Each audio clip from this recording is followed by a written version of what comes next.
po si Tata, Basurerong Vlogger.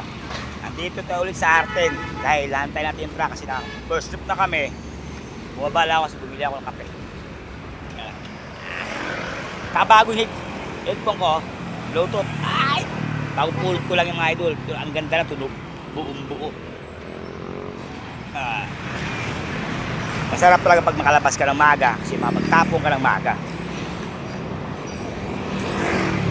Wala na akong masasabi sa aking mga sulit na followers dyan dahil sinuportahan niyo ako ng gusto. Maraming salamat sa inyo. Wala kayong kumpay na tinutulungan po ako. Maraming salamat sa inyo po.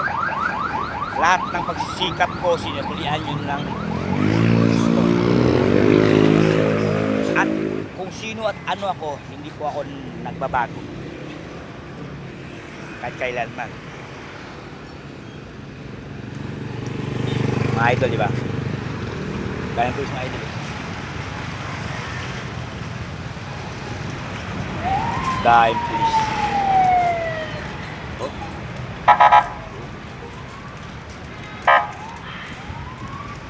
Saan ka sila punta? Dami.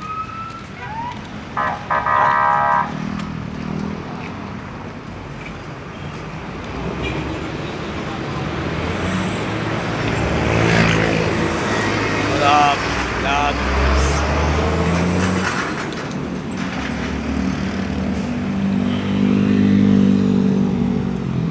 So mga idol, nagbunga na po yung mga sakripisyo ko sa pag-vlog mga idol. Maputi-puti ang mga idol, may earnings stream.